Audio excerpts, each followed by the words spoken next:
Good morning and welcome to the number one Group of Five college football podcast of all time. This is the Group of Five Guys. We are the Group of Five Guys, and our mission is to be the voice for the Group of Five football programs that the mainstream sports media absolutely refuses to be. We need your help to do that. We need you to hit the follow button on all the social media platforms at Group of Five Guys. Go to YouTube, Apple Podcasts, Spotify, wherever you get your best podcasts. Subscribe to the channel. Leave a 5-star rating and a review. Most importantly, tell your family and friends all about us. Or you can download the Varsity app for free and listen to the show on there. On this episode, we have to have the annual discussion of when the appropriate time to put up Christmas decor is. We have to discuss NIL due to the situation down in Statesboro. We had some relatively uneventful ball games on Thursday night. We got some games Friday. We got some games Saturday. We're going to talk about it all. Hope you enjoy the show.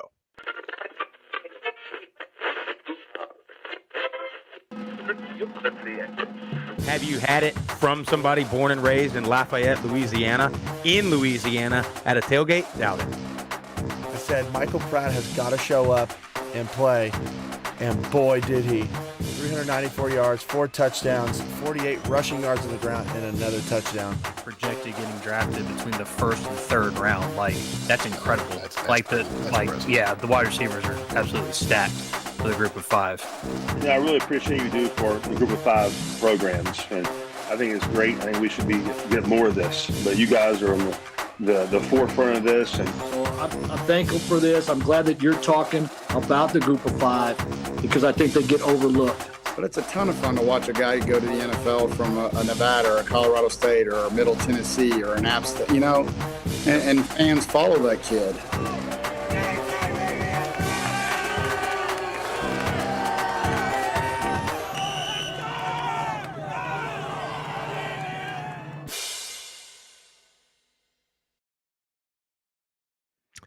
Jeff, I got a big problem.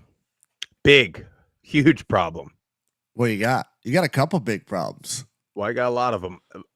Here's my big problem here today on this Friday, November. What is today? 7th, 8th? November 8th. Year 2024, year of our Lord. Yeah. Well, Halloween was just last weekend or last week. Mm-hmm. And, we talked about this last year. I remember we had a big discussion about when the appropriate time to put up Christmas decor was. Well, the day after Halloween, my wife and her mother went to the store and came back with all new decor, Christmas decor from the TJ Maxx facility. And then I came home from work on Wednesday, and not only did I have one Christmas tree up, I had 4 stockings. I had a mantle full of candles and Christmas trees and mistletoe. I had a second Christmas tree up. I had a wreath. That was the first sign. I pulled in the driveway. And that meme of I think it's Ben Affleck when he's chiefing on the cigarette, and he's just that was my reaction when I showed up and the wreath was on the door. Now, I'll give my wife credit. She had it all pretty much done in the house. So that's my big thing is now you come home and there's lights sprung all over the floor, thrown on the couch and stuff like that. But I'm like, man, not only is the entire world going earlier and earlier, my wife is in on it. She's in on the mainstream now, Jeff. She's not swimming upriver like the salmon of Capistrano, like you and I are, Jeff.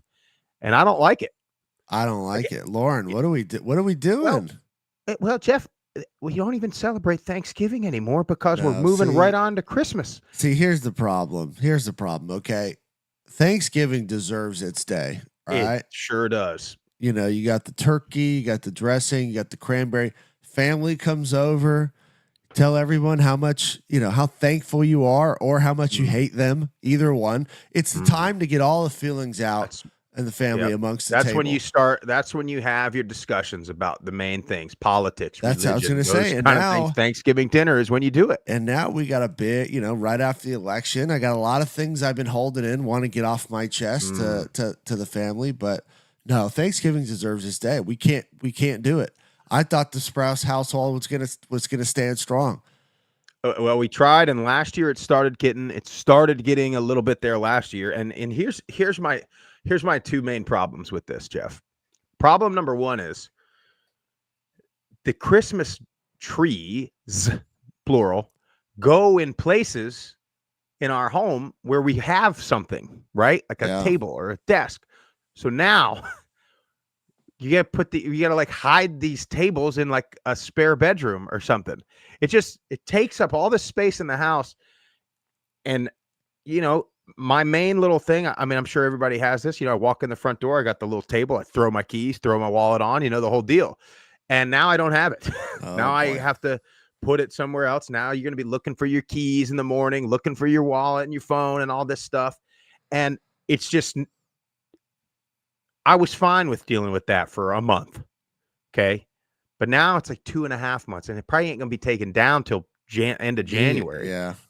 And so I'm like, we're spending an entire fiscal quarter on Christmas celebrations. And my problem number two, Jeff, is I got a whole bag of Deca Gray pumpkin space, and we're just going to skip right over fall and move on to the peppermint season with going to the Christmas season. So anyway, you guys, if you want to get some pumpkin space, if you are a family that remains strong and celebrates the fall, autumn season, the leaves we're in Georgia, the leaves haven't even all come down yet. We're still summertime, basically. Here's 84 degrees. Anyway, get you the pumpkin space coffee or the peppermint coffee from Deca Gray Coffee Company. Visit decagray.com. They've been supporting us this whole season. Great coffee. Everybody in the chat that's got it, they know it. Decagray.com. Use our promo code GOFG, 10% discount and free shipping. This is roast to order coffee. When you click the purchase button, that's when they roast it. That's when they bag it. That's when they ship it to your doorstep. And it is phenomenal. I got 3 bags coming. I was fresh out. I'm on my last cup here. I got the mocha coming. I'm excited to try the mocha. Morgan, he said Thanksgiving doesn't have enough NIL money to become its own. Well, Morgan, I'll tell you what, you're a professional, because that brings me, what a segue to my next topic. Breaking news a little bit happened the other day. I will say, I will toot our horn a little bit. We knew about it, but we were not allowed to break the news. Georgia Southern quarterback Dexter Williams no longer with the team and is entering the portal. At the beginning of November, week 11 of the college football season, we have backup quarterback who's been getting some PT walking away from the team and getting in the portal. Jeff, thoughts? I hate it. I hate it for a number of different reasons, but you got Georgia Southern, who's top of the East Conference in the Sun Belt, and you have a backup quarterback who, for whatever reason, feels like, he's played in meaningful games this year. Fourth quarters of meaningful games. What I mean? And has won games, and maybe he feels like, he's not getting the opportunity he deserves. So I assume he's still under I think it's 4-game limit to where you can shirt and get in the portal, I think. But I don't like it. You've had opportunity to play. You could potentially have opportunity to play again down the stretch and help your team win a Sun Belt championship, and you decide to leave and quit on your team. And who knows? I assume that there's people in his DMs. People are trying to recruit him, other collectives, trying to get him to go somewhere. I'm just tired of it, man. I'm tired of we're in this day and age where we don't stick anything out. We're not teaching, young people that you start something, you finish it. It's let's just jump at the next thing, shiny thing that's in front of us. Maybe somebody's offering them $150K. I have no idea. But the NCAA's got to figure something out. We have to stop this midseason poach, whether it's a coach, whether it's a player. I don't know how you stop it other than penalize programs. That'd be, to me, the only way. And I necessarily don't know, how do you even find out? That's the other problem is if this is, going on in text message or DMs and it's from a collective who's a separate entity of the program, technically they don't have anything to do with a school. So I don't know. I don't like it one bit. You've worked out, you've blood, sweat, and tears the entire season. You got guys in that locker room that depend on you as a backup quarterback. Like, I know it doesn't seem like much, but damn it, you're one of the reasons why they've gotten this far. I don't know. I've been in situations where I felt like I should have been the guy and I wasn't. And, you gotta stay there, in my opinion. You start something, you finish it.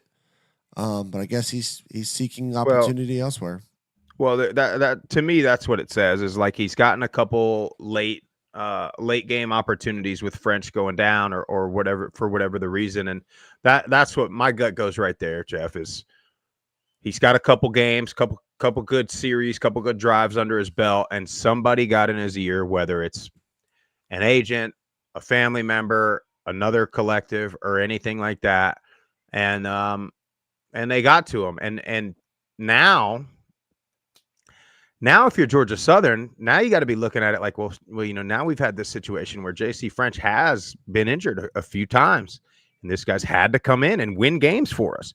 And now you got to go to the third string guy in that situation. And one thing I'll tell you what gets on my nerves is a lot of the folks, a lot of the Georgia Southern folks on social were saying, well, he should have been getting the playing time. It's like, well, maybe the culmination of this happening is something that they've seen in the locker room, right? Is whether it be a leadership piece, whether it be a locker room,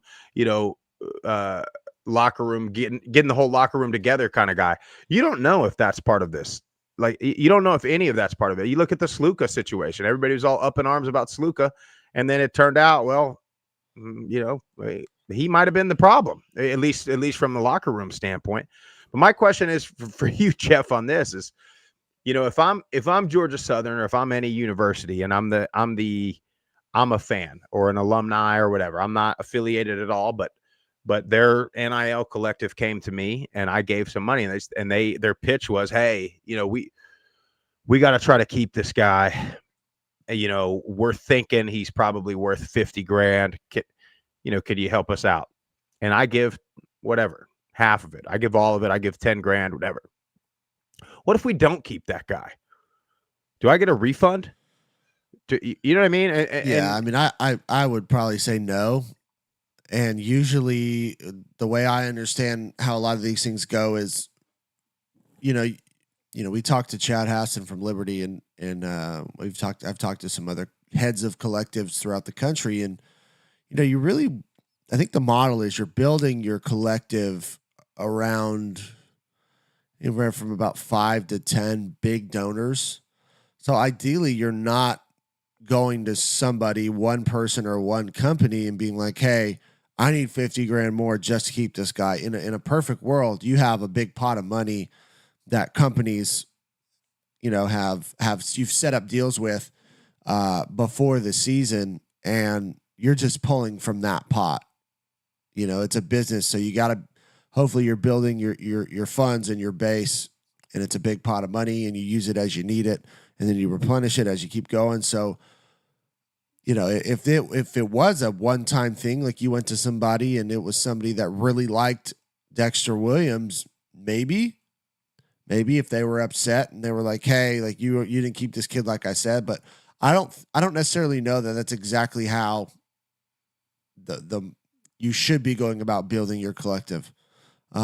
Because then you get in situations like that. Now, if somebody earmarks money and wants it for that particular player, then yeah, I think they'd have a case for it, getting a refund.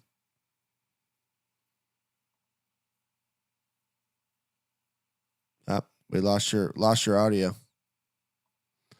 But yeah, and it's it's interesting. I don't know what the situation here is with Dexter Williams specifically. We don't know all the details of it. We're going to try and find out what exactly they are, so it paints a clearer picture. I'm just, man, we're getting to the point of the season. There's been a couple head coaches being fired at this point. You're going to start seeing more kids and more coaches that are going to start getting phone calls. And we dealt with this last year, before the bowl games, before the championship games, where you hear names being thrown in hats for other jobs, and it just it'll cause issues. But Sprouse, we got you back. Boy, I hope so, Jeff. You got me? Yeah, let me get your video link. Paste it here. I'm We should be good to go. I'm going to start becoming like Bill O'Reilly and Chris Berman that have just gotten really frustrated at technology around here. Again, all I did, Jeff, was hit the mute button, and because I had a screaming child next door I had to go check on. And all of a sudden I come back and everything's not working anymore. You got me now, Jeff? I got you. Well, you brought up a situation. Sorry about that. You brought up a situation when you're talking about that. I kind of came in at the end of it. And that's what we've been talking about with what happens when the big money donors guy is not playing or not. I think there's just so much going on. And I'm telling you, I have this suspicion that the pendulum is going to swing back and just kind of regulate itself, because people are not going to be this irresponsible with their money, in my opinion. Yeah, and when you got cut out there, the point I was making was, I think most collectives, when they build their, I guess, your payroll at this point, that they're not doing it on an individual by individual basis, that, you're taking 5 to 6 big donors and trying to build this big pot of money and being able to divvy it out that way. Now, I'm sure there are certain situations where a certain donor's like, hey, I want earmark this money for this player. Then you get into that situation. But I think that's the smart way to do it, is getting this big pool of money from a handful of big donors. And that way you're not beholden to one single one. Yeah. And going about it that way. I read you. Hey, did you see Billy Napier got kind of the stamp of approval? You know what? And good for him. I was going to say that exactly. And we have we not talked about this? Look, I know this is not Group of Five, but Napier obviously was, I would say, a legend in the Sun Belt at Louisiana. And, fans, man, like, you walk into a season and you look at a schedule and you're like, you have no expectations going into it. So why is your coach responsible for meeting the expectations that are set out for him? You looked at that Florida schedule and everybody said, "Oh my God, they're going to lose 4 or 5 games at least this year. If they only lose 3, that they might make the playoff." Well, and that's what they're doing.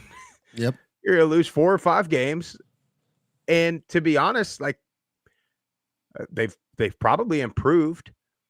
I don't know, man. I just don't get it. I just don't understand when teams are like, we're going to be terrible, and then we were terrible, and then it's blame the coach and everything. Well, it's like, maybe if you want to say, well, he's been there for a little bit and he hasn't recruited well enough, he hasn't developed well enough, then that's fine. But the guy's only been there a couple years, and I mean, they're didn't they take Georgia down to the wire last week? Yeah. Good. So I don't know. I think a lot of the SEC fans are saying, "Oh, good, ha ha ha," but I think you better be careful. Yeah, and I want to give credit to Florida, the university, and that athletic director for not listening to the noise and just, hey, I'm the AD. I hired this guy for a reason, and we're going to give him time to build this program. And I wish Napier the best, man. I want him to go in and further prove that the Group of Five has great coaches and great players all throughout. But I want to shout out the live chat real quick. If you're on Twitter or on Facebook watching live, hop over to YouTube. Always had a good live chat going over there. Redneck Thinker's in there. Shay Gordon. Morgan's in there. Jim Cowart's in there. Believe I saw Joe Judkins in there earlier. Maybe not. But, yeah, hop on over there. There's a lot of good back and forth. We try and if you got a good question, we try and shout it out on the show. So, appreciate you guys in the live chat. I spent all Wednesday morning telling everybody to go watch Hayden Wolf in Western Michigan and how good they've been playing and how efficient he's been playing. And I mean, boy, was I dead wrong. NIU, this was the NIU team that beat Notre Dame. This was the NIU team we thought we were going to see preseason. 42-28, NIU beats Western Michigan, which now has just completely mixed up the MAC. I mean, it is just, is there a 6-way tie for first place right now? I'll tell you. 4-1 or 3-1 in the conference? I got the standings pulled up here. Hold on one second. I mean, Sprouse, I can't. The MAC is going to give me a brain aneurysm. They are. You real. always mention, like, you know, Jekyll and Hyde with some of these teams. The MAC as a conference is like it's multiple personalities. It's so frustrating. Kind of big disorder. It's so frustrating. I mean, you can't predict anything, even if you try and break it down. Like, all right, like, I mean, Sprouse, you're like, Hayden Wolf, he's played good all year. Da, da, da. And all of a sudden it's like, where did he go? You got who's this guy? You got oh my gosh. All right, Miami of Ohio, 4-1. Ohio Bobcats 4-1. Bowling Green 4-1. Western Michigan now 4-1. Buffalo is 3-2. Toledo is 3-2. That's your 6. So half the conference still has a shot some way. Really, I mean, a very good shot, because it's not a conference. You know, you look at all the other conferences, and we'll talk about the Sun Belt here in a minute, but you're looking at that, like you're looking at Louisiana's schedule, and you're looking at their last 3 or 4 games, and you're like, okay, well, they would have to lose here, otherwise, yeah, they're not going to lose. And in the MAC, I'm looking at Kent State versus Akron next week, thinking, I don't know, it could be a good game. You just have no clue. One week they look like, NIU looks like this. One week they beat Notre Dame, and then, one week they lose to Toledo and look just awful. Yeah, so you get NIU. They win 42-28 on the shoulders of Telly Johnson Jr. 23 carries, 141 yards, 2 touchdowns on the ground. Hampton played very clean football, 13-16, no interceptions, 2 touchdowns. I mean, that's what, like, if NIU can do that right there, run the ball, not turn it over, and play good defense, they're going to win. But they're just very good when they do that. I know, and they just haven't been consistent. Then you get Wolf, those 2 interceptions. I mean, Jaden Nixon continues to look good, though. They're running back. How about that? You had Ashton, Genty, and Nixon, I believe, on the same high school. Were they not on the same roster? I think we were looking at that. I think they overlapped like a year. Yeah, something like that. That was the case. Boy, could you imagine? Talk about a 2-headed monster they had. Unreal. I don't know what kind of offense they run. Do they go the old, what's that? The old split back formation and running counters and stuff? Yeah. Oh my God. Surprise. I gotta, and I bet he would be willing to do it the rest of the way. We may need to bring Alex Shear on Wednesday mornings. To discuss Mac. Just to talk Mac, so we could figure this thing out. Well, let's get it. Let's make it happen. Sure, he'd be willing. He's the one that had this Ohio team in that mix. And Ohio, look, I know Kent State is bad. Ohio held Kent to 114 total yards of wild. Offense. They went, I was trying to look at the play-by-play. They went 3 or 4 plays a drive, almost every drive they had. They had a couple plays where they got to 7, a couple they went to 5 and then threw a pick. I mean, yeah, honestly, man, I feel for the guys that play at Kent right now, and I feel for that coaching staff. Yeah, it sucks. but they can bounce back. They got some decent little athletes running around out there. Ohio's just pretty damn good. 41-0. I mean, that was a beat down. And they did it in all 3 phases. Had a punt return for a touchdown, kick return for a touchdown. Got turnovers. So they just. We talked about Anthony Tyus, another good performance. Ohio, I don't know. I'm looking at these standings. I'm back to my original preseason prediction, and I'm on the Red Hawks again. And if they continue to play like this, I can't remember who I had. Did I have Miami and Western Michigan in the championship game? I feel like I did. You may have. I'll have to look it up. Yeah, let me take a gander. I'll pull up everything that we had. boy, last night was not exciting at all. Let's talk about App State and Coastal. That game, the last 3 decided by 7 points or less. 2 of the last 3 decided by exactly 3. Man, this was turnovers. I mean, if you look at the box score, App State outgained them on offense. Aguilar had that first fumble was really bad. You got to take that sack. You drive right down the field. You're about to answer, and then tough, to be honest, man, he tried that a lot. He had a couple plays, something that didn't even get intercepted, where it looked like, he's getting pressure. I'm not blaming him for getting pressure, but he had a couple where he just kind of heaved it up out there, or tried to heave it up, and on that first one, he did it too late, and it went backwards, and they scooped it up, and then he had the 2 picks that were both. They were both tip balls, but the first one was thrown way behind the guy on a crossing route, and the second one was thrown into, like, the guy wasn't open. This is what you got with Aguilar Sprouse. He's trying to make plays, and you gotta just know, and it's just something you learn, honestly, after that fumble, after those late throws over the middle that end up being late because of pressure. You just got to eat it. You can't turn the ball over, especially when you get on, the plus side of the field and you have an opportunity to possibly kick a field goal. But the biggest thing is you don't get the momentum swings. On the naked boot where the guy didn't fall for it at all. Credit that defensive end who came off the end. Read it the entire way, and he's booting to his backside. So he's going to be rolling left. And as soon as Joey turns, the guy's right there in his face. You just got to fall down. If that guy's not there, they throw a touchdown. That's the thing is it you see the guy's wide open and you're right there and you're trying to get the ball out, but it's tough and it just, it flips back and they get the ball. And then on the pick, he's sliding up in the pocket. They're running a mesh concept where the guys are crossing and the guy's there. He's got him beat. He's got the nickel back on his backside. He steps up and he just goes to throw it, but there's a guy that's coming right in his face and it's late. And it's behind him, and the receiver tries to make a play, gets tipped up. So it's just like, I feel for the kid because he's trying to make plays in tough situations, but you got to learn from your mistakes, and you got to just understand, like, a sack in this point is better than a turnover.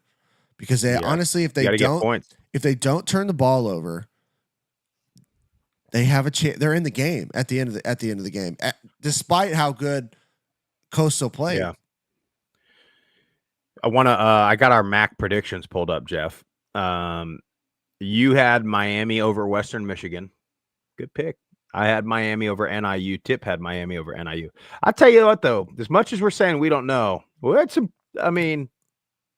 initial preseason. Yeah, this is preseason. Then we started watching games, but you guys, as far as favorites, contenders, and sleepers, so you had favorites Miami and Toledo, contenders Western Michigan, NIU, and you had a big-time sleeper of Bowling Green. Big pick there. Tip, I know ball. You know ball. Tip had Miami and Toledo as favorites, contenders Bowling Green, NIU, sleeper Western Michigan. And I had Miami as the sole favorite. I had contenders Toledo, NIU, and sleeper Western Michigan. I'll tell you had biggest conference game, Bowling Green at Toledo. I had Toledo at NIU. So we were in the ballpark then.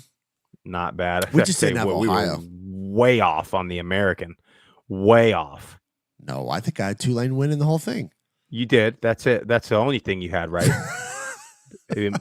I'm worse. But about this, I don't want to do this for every conference, but kind of. But you had Memphis as the favorite, contenders, Tulane, UTSA, and South Florida sleeper Rice. Okay. Yeah, Rice, not great. No mention of Army or Navy by either of us. I do remember talking about Army in their schedule if they got through that first couple games. How about me putting Memphis at Florida State as the biggest non-conference game? Well, I got the win. They did get the win. Anyway, I had Memphis over Tulane in that conference. I do want to shout out Coastal, though. Oh, buddy, I'll tell you what. I really like Tim Beck. I think he would be he doesn't from originally he didn't look like as fun, right, as Chadwell and those guys were at Coastal. But I remember last year during bowl season, he takes the picture on the beach, right, with the dance team or whatever, and all the I don't even know, all the activists came out of the woodworks. They made him take down that picture. Like, what do you mean? You're at a bowl game on the beach and nobody's in anything in it. Like, they're in swimsuits, all of them. Like, what? It's what the cheerleaders are wearing on the sideline during the game. I mean, let's not go crazy. But then I'm telling you, he's out there drinking beer pregame at the tailgate. Not drinking it, chugging it, and pretty impressive. And then I tell you what, it cracks me up. He's got those little readers on the sideline, and he's always putting them down over his nose like a little old man or something. But he cracks me up, man. But you could tell he was fired the hell up for his team yesterday. You could tell he's waving to the crowd, getting them. Great crowd in Conway last night too. I mean, awesome. Absolutely awesome crowd. I am a little disappointed that we weren't met with the same reception as the ESPN folks when we came to Conway a year ago. But, neither here nor there. Yeah, that was, in Conway's defense, it was raining all freaking day long. And then, of course, we had the families with us. So that always That's true. I'm just going to say it, Jeff. It slows us down. We're trying to tailgate. We're trying to get there, trying to get on the sideline. We're trying to get the gluten calf test done. And, we're trying to hold hands and cross the street and all those things. You know what I mean? Wow. But hey, shout out Braden Bennett. What a performance. And they went back. Runner. See, they went back to the Coastal offense of old. And really the Coastal offense of when Grayson McCall and those guys were there. That shotgun triple option, you run your motions. And App couldn't, when you run it correctly and you make the right reads as the quarterback, decisive, quick reads, it's very, very hard to stop. And then when you go play action off of that same motion action and triple option look, you got guys running wide open, down the seams or down the sidelines. And that was the story last night. Shout out Ethan Vasco. 150 yards, had a touchdown, had another 52 on the ground with a touchdown. And then Braden Bennett, 83 yards rushing, 3 touchdowns, and then another 33 yards receiving. So great performance by him. I have another problem. Oh boy, Jeff. Maybe it's just me. Maybe I'm the problem. Grayson McCall was at the game last night and went down on the field, celebrated him, and put a Coastal shirt on. Great. He's a legend there. Jeff, he's on another roster that has a game tomorrow, buddy. I know he's hurt. Well, he retired. Yeah, I know, Jeff, but I'm with you. Not my favorite thing. Unless he's like what sounds like they celebrated the kid, right? You're not gonna not go. Yeah, they did. Yeah, but if they contacted I think that's got to wait till next year, man. Yeah, I agree. I don't know. Not the greatest look. I don't like it. Don't God, like it. It'd be one thing if they were on a bye. You're getting old and frumpy, Sprouse. Well, no, I don't know. I don't know. He's got a game. They got a game. To me, and he probably will. I get it. It's relatively close in vicinity and all that stuff. But I don't know, man. You should be with your current teammates. Anyway, FAU and ECU in Greenville. Another bludgeoning from the jump. ECU lit that ass up. Caden Hauser threw for 5 touchdowns, ran for another. Who the hell is that guy? Who the hell is that? I'm over here talking about Hayden Wolf on Wednesday, and I'm over here saying ECU and FAU is going to be a quarterback, disaster. Caden Hauser comes in there. It looks like freaking Tom Brady. He looked good. He looked good. He looked very good. He looked sharp, decisive with his reads. He was 17 of 22. That's what you want. You want to be efficient. 343 yards, 5 touchdowns, and then ran some zone read stuff, some quarterback power stuff. Was able to get out, on the edge and had a touchdown as well.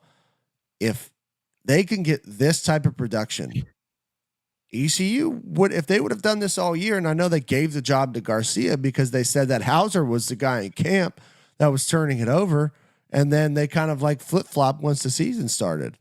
Yep. Well, and Huge you credit. I gotta give a shout out to Blake Harrell, the interim head coach. And what do we always say? You normally get that 1-game bump with the interim, but this is 2 now. Yep. And they've come out and they have just played on fire, man. They have played inspired. They've played with emotion. They've played discipline. They've executed. I think he's earned at minimum the conversation. Right. I know you're ECU. I know you got a fan base, and I know you probably want to make a bit of a splash this offseason. But I'm just saying, I think he's earned.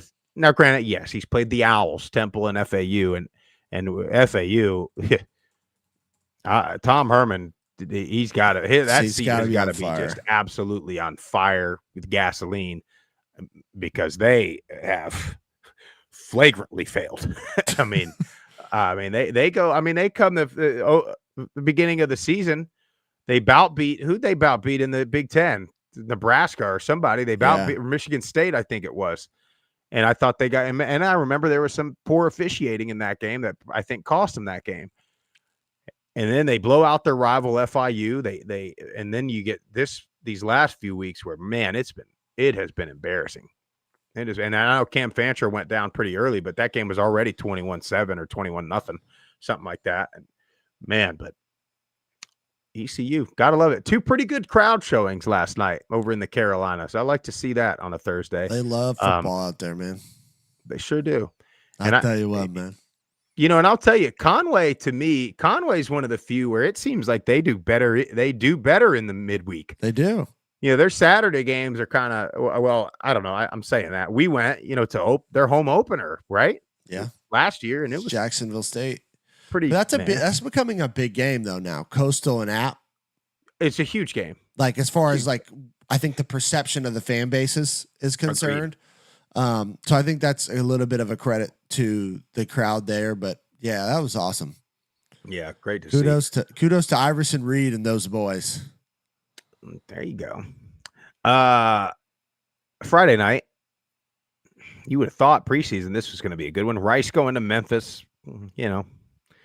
Memphis is about out of it now. With Tulane and Army not having any losses, it's pretty much going to be winner of Tulane Navy, barring Navy losing again. But Rice going to Memphis. I'll take Memphis. They got some injuries. The Blancombe, the receiver, is going to be. I think he's going to be out for a bit with that celebration injury, but I think Memphis will still win. They're at home.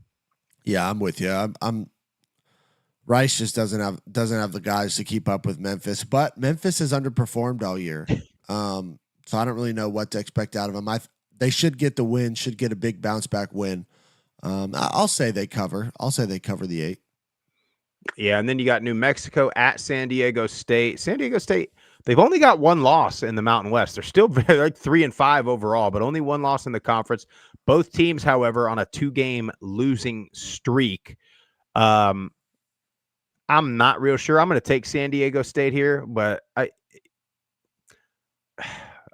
went back and forth on this one because New Mexico could put up some points. Dampier could give them fits. Yeah, I'm looking up here to see something because San Diego State has not scored a ton of points, and that concerns me. If you're looking at in the conference, they're about. By the way, Redneck Thinker, thanks for the reminder there. Rice did fire their head coach, didn't they? Yeah, they did. Yes, they did. Okay, look out, Memphis. 1-game bump. We always talk about it. 1-game interim head coach bump. I'm going to take New Mexico in this game. I think, their defense can't stop a nosebleed, but their offense has been able to score with Dampier, and he's been electric. So I'm going to take New Mexico. Okay. Saturday games in the American. Navy at USF. Huge game for Navy to stay alive. South Florida probably out of it with their 2 conference losses, but still both of these teams I think want to prove that they're good, whether they make a run at the conference or not. I'm going to take South Florida. Navy's on a losing streak a little bit. They've been and South Florida are going to be riding high after the handshake with Herman at midfield after the FAU game. I'll take the Bulls at home. What is it with the academy teams just starting off like crazy, and then they get to a certain point of the season, and then it's like they can't win a freaking game.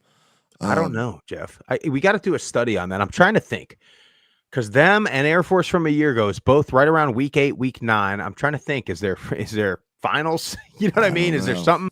Is there something? Training, I mean, what some type of training test or something? End of October, they probably got you doing some kind of winter soldier, drill, and yes, I don't know, man. Yeah, don't know because I could also see Navy just like but I thought they were bludgeoning the South Florida defense. I think South Florida's defense is the strength of their team. Yeah, and Navy just hasn't. Like I thought last week was going to be the bounce back game where they get back on track, and they didn't. Mm-hmm. I think I'm going the Bulls here. I think I'm going with you. I like that. Bryce Archie played well last week. I think he's going to be the guy. I haven't really read anything that Brown's going to be back, but even if Brown comes back, he's more dynamic than Archie is. Yeah, I like the Bulls too. UConn going to UAB. UAB, can they sustain something now? Is there any way Dilfer can coach his way back into this thing if they put up another 59 points? And UConn's been damn good, at least good at home. They're not nearly as good on the road. That's a long way to go. Down to Birmingham, probably going to be a pretty piss poor environment, I'll probably say. I don't know, man. I'm tempted to take the Blazers, Jeff. I got to see more. I got to see more from Kitna and this crew. I'm going to go UConn. I think Fagnano has done a good job as quarterback, being efficient, protecting the ball, like Jim Mora a lot. I know they don't play as well on the road, but I think that was just a one-time deal with UAB. Probably. Big one in the American, Jeff. Army at North Texas. This is an under the radar game. Tell me I didn't even look. Tell me this game is at least on national television somewhere. FS1 or CBS Sports at minimum. Are you got a computer handy? But here's the deal. This is contrasting styles to me. I think this is going to be a fun game, and I think whichever team gets away from what they do first is going to lose this game. And when I say that, here's what I mean.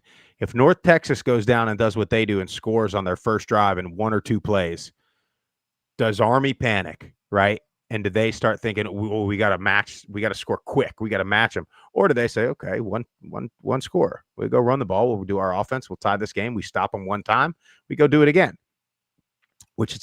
That's which way I'm leaning. And for North Texas, right? If they sit there and start saying, oh man, we cannot stop this offense at all, we're not stopping it. Do they panic? And so now I know they want to throw it all over and score quick anyway, but do they panic and get away and start trying to force things? If something's not there, does QB try to make throws that he shouldn't make, get a turnover?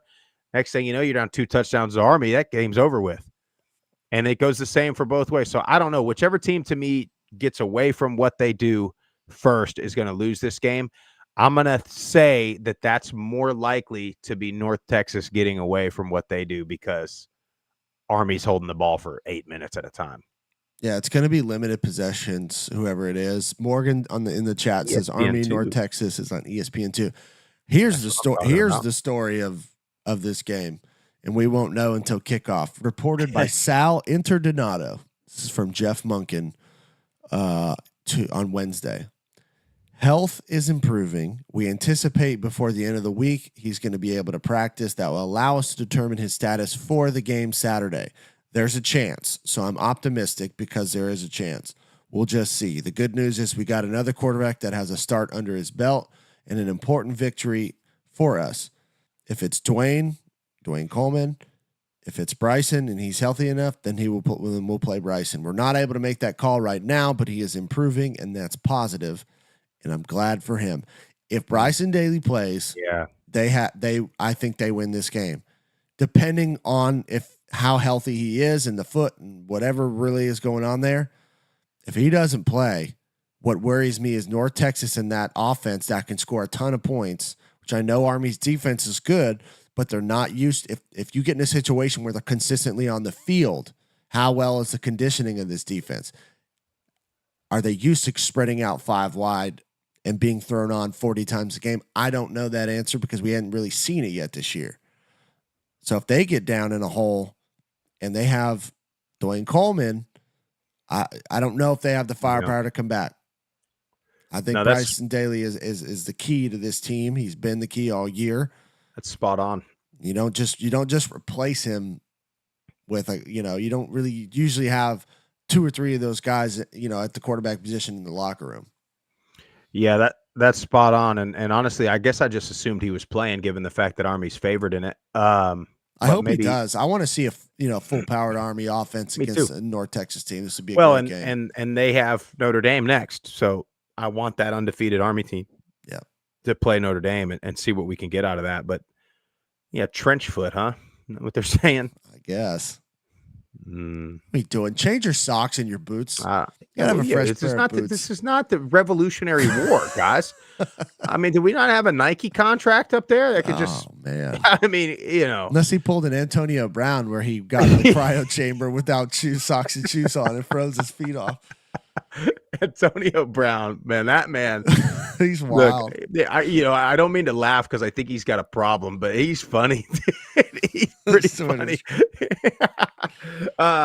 Temple at Tulane. Listen, I think Tulane's gonna crush. Get that done pretty quickly. Now, 26.5 is a lot, but I think Tulane's gonna want to.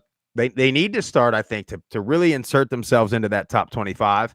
Because then if you get a situation where Army loses and you get a Tulane that has a chance to win the American Conference, not Army, they don't need Army to lose. Tulane probably wants Army to be undefeated. Yeah, when they get a chance to play them for the American championship. But if you get a situation where Boise somehow loses, I think Tulane or the winner of the American would be the next in line. So we'll see. Jeff, Conference USA, Liberty at Middle. You've predicted this months ago. You predicted the Middle upset. It's not as big of an upset as it would have been, but are you sticking to it? You're damn right I'm sticking to it. The Blue Raiders are going to be ready to play Saturday. There's probably going to be more Liberty fans in Johnny Red Floyd Stadium than Blue Raider fans, and I hate to say that, but it's probably true. But damn it, the Murphy family will be there. The Tiptons will be there. We're going to be screaming loud for our Blue Raiders. Nick Vadiato. He's going to throw it for like 400 yards. He's got an axe to grind. They should have beat Liberty last year. So I think they want a little bit of revenge. I think this is a big game, at least to look competitive for the fan base or what's left of the fan base. I just hate that Liberty's coming off 2 losses because they might. They're going. I mean, if we know anything It'd be about tough to lose 3 in a row, Chadwell, they're going to be ready to go. By the way, you mentioned Tip. A couple people in the chat were asking about Tip. Tip, we still are in the group. Our group chat we still are texting when we're watching all these games and all that stuff. Tip's doing well. It's busy working. Yep. I wonder if he's got the Christmas decor up. I can't remember what he had last year. I know the Grishams do it early. They do it for the Halloween thing, but we're earlier this year than we were last year. And it's don't worry, folks. Somebody in this outfit's gonna stay strong. Well, you got all that money and property. You got to go back in the woods and chop down your tree by yourself. I mean, we're a fake tree family here. This is the suburbs. Okay, we're gonna have the fresh smell of pine in the house. I know. I do. Growing up, we always had a real tree. The dogs are always tempted to piss on it, though. Well, it's because you don't train your dogs properly. You don't bring stuff in their house doesn't belong. They pee on it. That's what you got to do. I mean, you got to say, hey, look, Christmas tree, this is my house. Hey, don't come in here taking up my damn where my dog bed goes. Put a freaking Christmas tree on it. I'm with you. Anyway, I just can't believe it. You go right from Halloween to Christmas. I don't like it. You don't even get a chance to put up. What's the thing called? You garland? Decorate in school. It's like a damn cornucopia or something. You know what I'm talking about? Cornucopia. No, somebody in the chat knows what I'm talking about. It's always on. It's a picture of it. It's like a little basket. It looks like a horn, and all the pumpkins and vegetables are in it. I don't know what it's called, but I know what you're talking about. You get a chance to put one of those on the mantle. I think somebody's got to know what that is. No, Joe in the chat said Swag is in Europe. Surely he's not still there. No, he's got to be back stateside right now. That was because they went there right after Zeke's wedding. So that was a month ago. Yeah. But anyway, so you're sticking with the middle. I'm not. I'm going to go Liberty here. By the way, we've done some investigative journalism at the situation in Murfreesboro, and don't you just stay tuned. We're going to have Group of Five Guys 60 Minutes edition coming soon. Might be an off-season conversation, but we want to dedicate a whole episode to that thing. We are digging, my friends. Kennesaw at UTEP. I'm going to say something. I think this is a pretty important game for Scotty Walden and UTEP. I think they've got to get something positive going. So they play the freaking Tennessee Volunteers next, and then they finish with New Mexico State. But, look, they've been one of these teams that's been close, right? You look at their schedule. They lose to FCS Southern Utah by 3. They lose to Colorado State by 10. They beat FIU. They lose to La Tech by 4. They lose to Middle by 7. So it's very easy to look at this 1-7 record and think, oh, Scotty Walden, he's too young, too gimmicky, too this, too that, and think it's going bad. But we've seen this before, right? You've kind of seen it before, and then you've seen it not get any better, right? You look at like FIU, you see it the last couple of years. You're like, I've been saying they're getting close. They're getting close. They come out this year, bunch of close losses again. But you see that you lose close, then you figure out how to win a couple of them. Then you start winning close games. Then you start winning big if you do it properly. Now we'll see what they can do, but I think they've got to get another win under their belt, and then if they can go in and just be competitive against Tennessee for a half, it really is all you can ask for there. And then you play New Mexico State. Maybe you can get a third win, go into the offseason, recruit, and I think you got a chance to have a decent team in Conference USA next year. But I'll take UTEP for the win here. How about Kennesaw State's going to have probably one win on the entire season, and it's against Liberty? It's wild stuff, man. Yeah. I don't know. Go ahead. I think Kennesaw State might get it done. Really? I do. I hate to say that. I think this game is important for both these teams moving forward. And I know, this is Kennesaw State's first year and all that stuff, but their offense has been able to move the ball. And UTEP's hasn't really, give me the Owls. Sorry, Tim. Give me the Owls. Really? Give me the Owls, the Birds. Zachary Brenner, it's the Fruit of the Loom underwear's design, not Hanes. Come on. Joe, is it cornucopia? Am I right here? I got to be right here. Okay, yeah, redneck thinker, maybe a half of a quarter, okay, for UTEP against Tennessee. I don't know. Jack State at La Tech. This is going to be Trey Stewart, Tyler Huff, showtime. Yeah. They are rolling. They are absolutely rolling, and I expect them to continue rolling. I'm going to take them to cover as well. Yeah, I agree. And then Western Kentucky going to New Mexico State. Long way to go, but give me Veltkamp.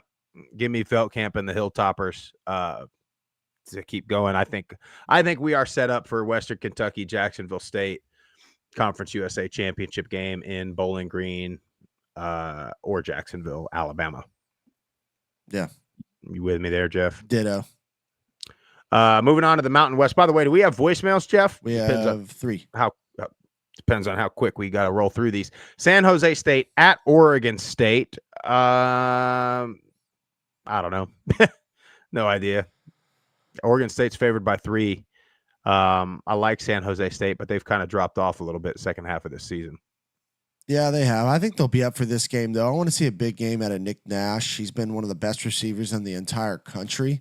And it's curious that line's only 3 points. So I don't know.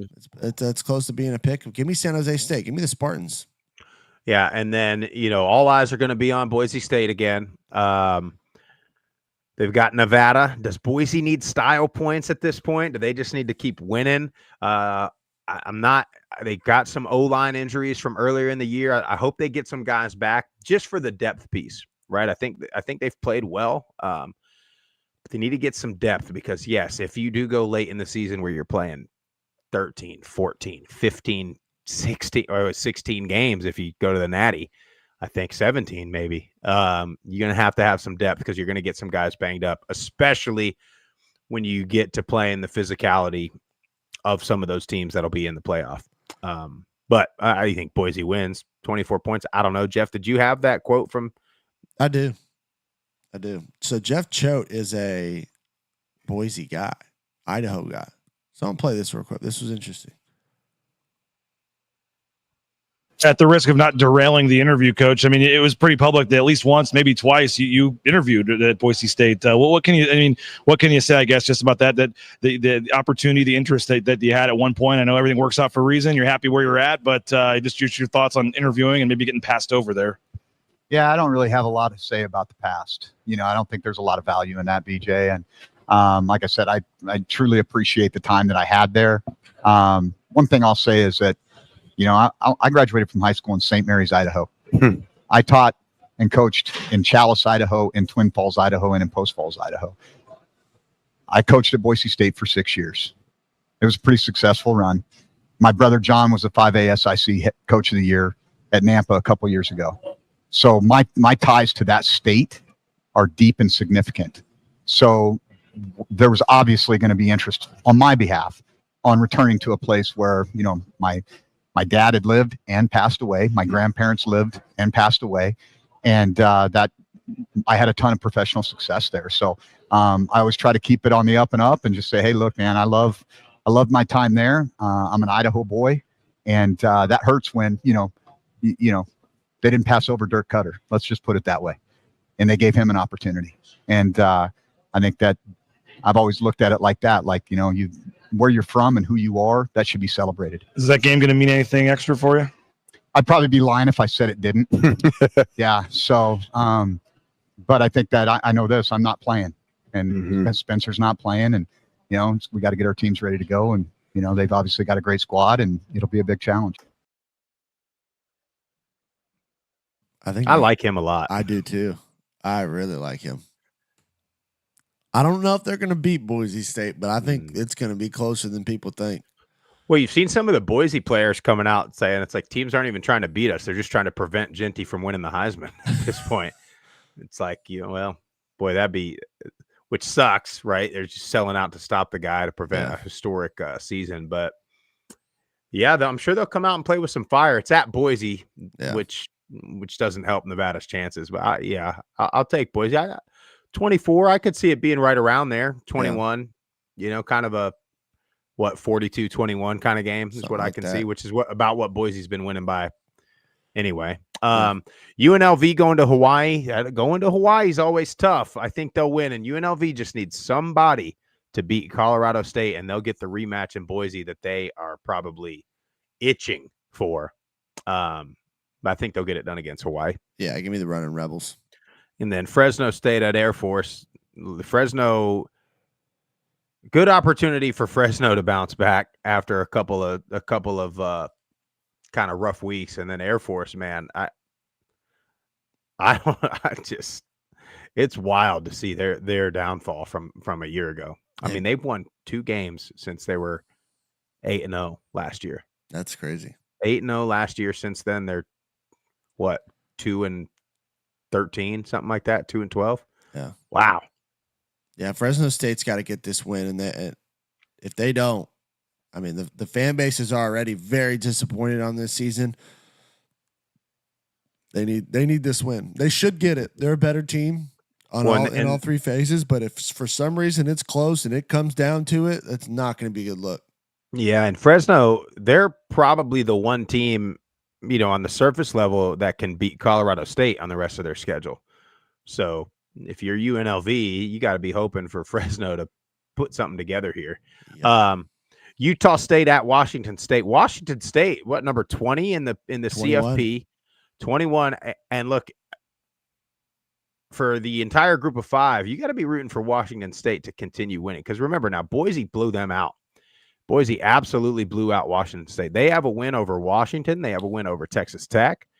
They've been, and that's their only loss, is that Boise State loss. So as the committee's trying to compare resumes and whatnot as we get down the road, if you say, well, hey, look, Boise's got a walk-off field goal loss to Oregon. They've got a blowout win over 11-1 Washington State. I mean, pretty good look there. But I think Washington State wins there. Agreed. Playing Utah State at home. And then on to the Sun Belt. Texas State and Louisiana Monroe. Guys, you had it. It was right there. Now the loser of this one's going to be out I mean, I think even mathematically out, but they'll definitely be out in any realistic situations. Winner keeps very slim hopes alive. Remember, the Sun Belt's the only conference that still has the divisions. And because Louisiana is sitting there undefeated and they've already beat Texas State head-to-head, I mean, you're going to need a lot of help if you're Texas State. Now, if you're Monroe, you got to hope you can find a way to win out. You got to hope Louisiana slips up, and then you're able to beat them head-to-head, and then I think Monroe would get the nod. But a lot of that's unlikely. I mean, Louisiana's – I think they got they got Arkansas State this week, big one. And they still got South, and then Monroe, I think, is all they got, right? Maybe Old Dominion. About right. Yeah, something like that. But anyway, I don't know. I think Texas State has probably more talent than Monroe. Buddy, I don't know. I mean, I'll take the Bobcats just because we've been taking them every week this year so far. Yeah, they're on the road. I'm Texas State was my pick to win the entire Sun Belt, so I'm gonna ride and stick with them. Just hadn't played very clean football the last few weeks, and that's been troublesome. But give me the Bobcats in Monroe to get the win. Marshall at Southern Miss. Marshall is yet to win a game on the road, Jeff. No, they're undefeated at home. Now, granted, on the road, they've only played 3. They lose the 20-point comeback by Georgia Southern. They lose won that game. Yeah, and then they lose to Ohio State, and then they lose to Virginia Tech. So you don't really know. You don't want to say they're bad on the road. They just haven't won yet on the road. I think they'll win this week, Southern Miss. And again, I think I like this Marshall team a lot. I really do. I mean, even back when I watched them against Ohio State, despite the final score, they played well against Ohio State for a while. And Marshall just needs some help because they've got the head-to-head loss to Georgia Southern. But, I think they'll go get it done down in Hattiesburg. Yeah, I agree with you. I think Marshall's the better team. You're rocking the Marshall shirt today. I am. I forgot I had this shirt. It's a little snug. And it's white, so sometimes you see some things you shouldn't see. But it's a cool shirt, though. I like it. It's like the coaching shirt. Yeah. Georgia State at James Madison. James Madison. It's so funny. Like, it seems like everybody they are either like Group of 5 favorite, gonna make the playoff, or just nobody talks about them at all. Like, there's no in between, and they're right there. I mean, they only got to 2 losses. So they're very much in the mix. They need some help, right? Because they lost head-to-head to Georgia Southern. But, let's not forget about James Madison now. They're damn good, and they'll beat Georgia State. So they'll be in this thing till the end, just like Marshall, just like Georgia Southern. So, I think they'll cover that. Yeah, I think AB3 has a huge game. They're at home. They always play like gangbusters at home, so give me the Dukes. Yep. And then Arkansas State at Louisiana. This is for first place in the Sun Belt West, and I don't understand how this is an ESPN Plus. I believe it's a weird 5 p.m. Eastern kickoff too. Yeah. I think it is. Guys, what are we doing? But look, if Louisiana wins this game, they about clinch the West. I mean, they because they'll have the head-to-head over anybody that's close to them, other than Monroe, but which they still play. But I think 15-point favorites is a lot to me.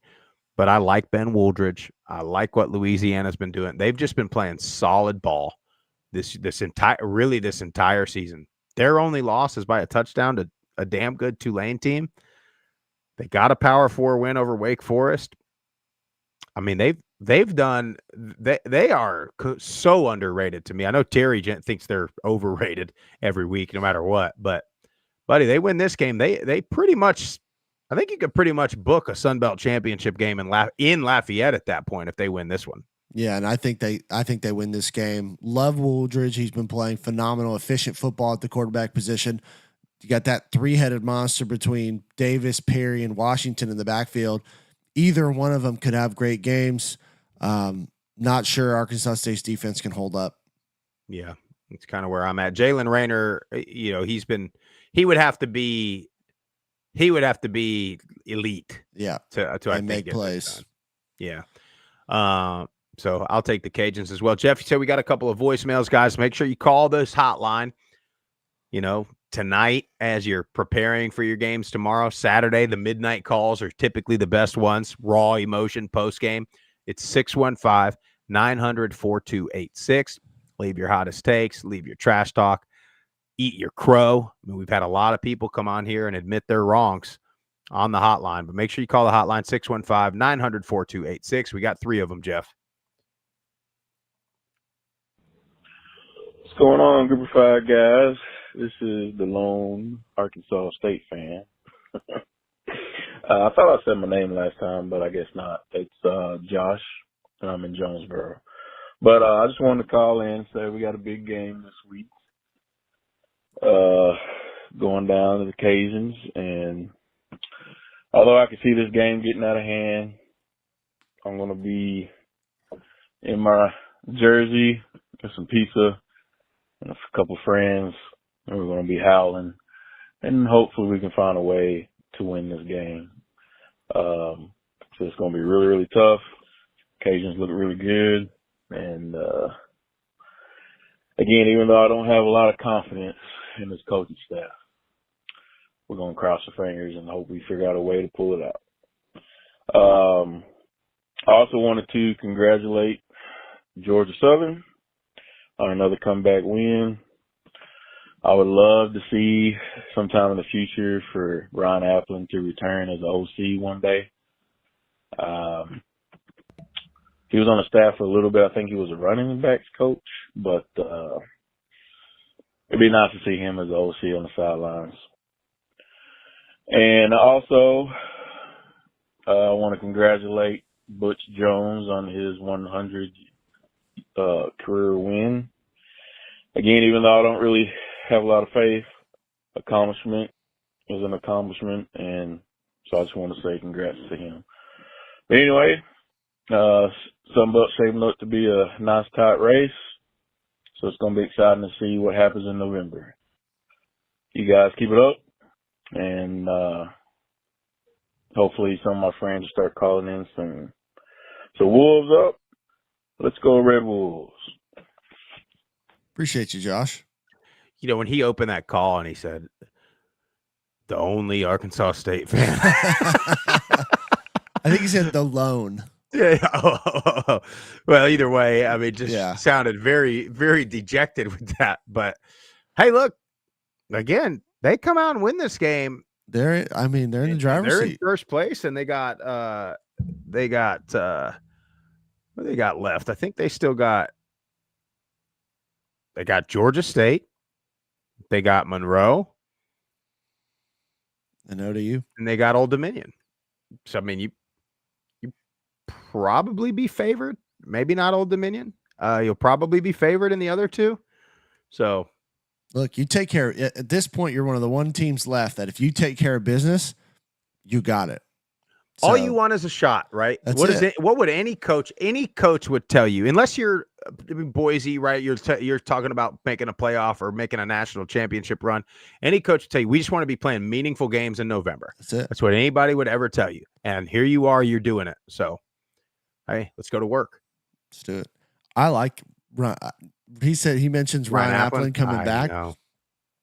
You better believe that. Ryan Applin quite well. Yeah, we do. Freaking kicked our ass. That guy. At some point he's going to want a head coaching job. Yeah. So. Yep. Who knows? He said OC, but I'm thinking bigger than that. I like Ryan Applin. Yeah. Let's get to our next one. Group of 5 guys. Iverson Reed, coastal student at Coastal Carolina University. Leaving the stadium currently. We finally put it together. I mean, that was a win that we needed very badly. Oh, excuse me, about to ring the victory bell.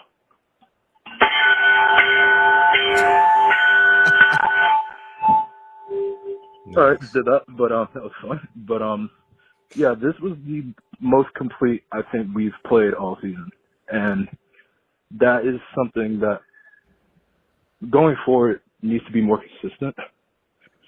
That is one thing I kind of wish we have had throughout the season is consistency, but we won, so I'll let that slide for now. But if we have that kind of consistency throughout the season, I think I like where we'll be once we get to the end of November. Not in the running for the Sun Belt, obviously, but I think we'll be leaving on a much better note than we initially were. Thank you for all you do. Go to the five guys. Shout out. Appreciate it, Iverson. Yeah, I think by far it's the most complete game they've played. Love that they got back to that triple option style offense with the motions and all that stuff. If they can continue to do that, I think that gives them the best chance to win. That's kind of how they were built, was to run that. And Bennett looks like the guy who can take it to the house anytime he touches the ball. And hell, one win away from being bowl eligible. Get that done, and that's a great season.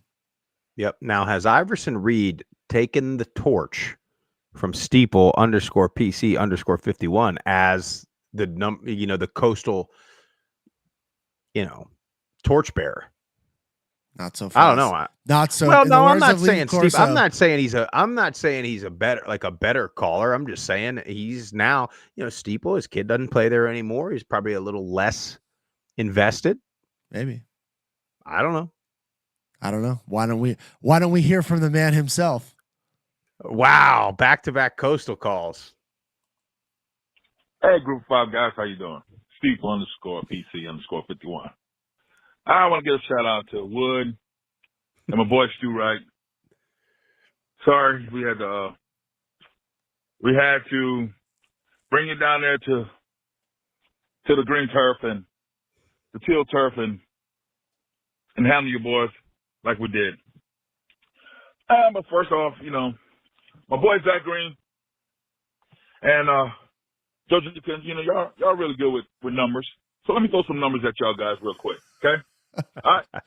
He's back. That number 50 stayed in y'all backfield all night long. All right. The guy that's calling is _PC _51. Coastal got their 5th win. Still looking good. Possibilities in the Sun Belt. And most of all, I'm calling the Group 5 guys. Man, how do all these fives? Yeah, maybe it's gonna be a 5-game win streak.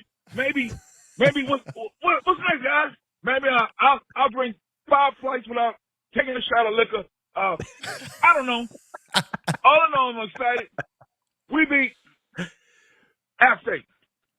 2. I'm glad to see Ethan Vasco back. I always thought he was the key. All that shuffling around, that didn't work. Another thing, my God, man, I got to give Tim back. Every time I want to just throw him under the bus, he does something superb, like take a shot of beer, try to get on national TV, and then crush the can on his head. Come on, man. What kind of coach is that? You got to love him or hate him.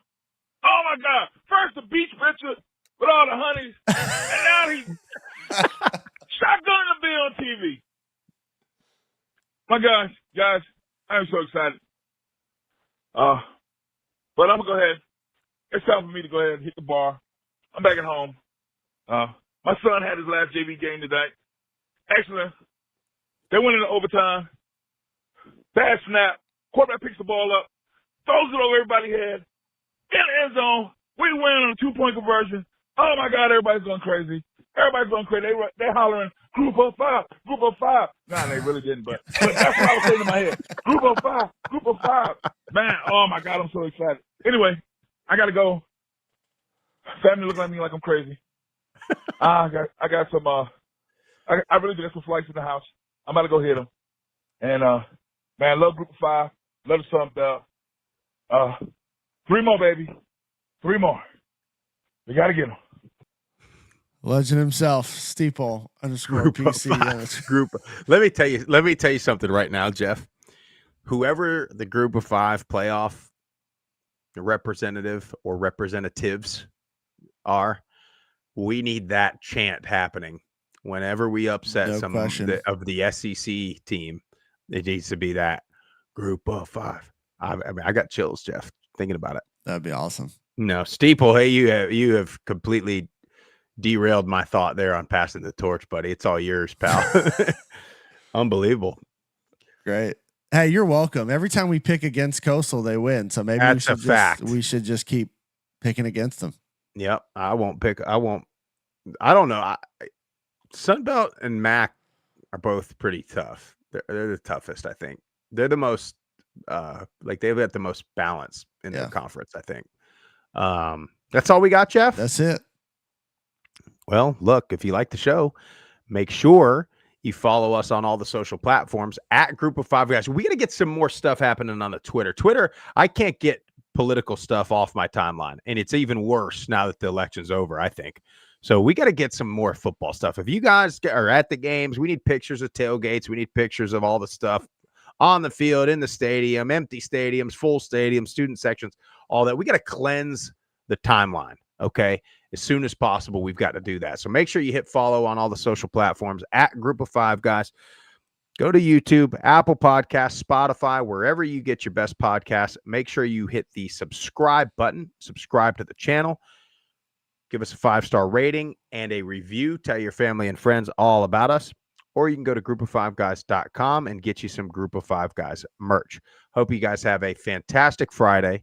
Hope you watch some great Group of Five football tonight and a whole day's worth of Group of Five college football on Saturday.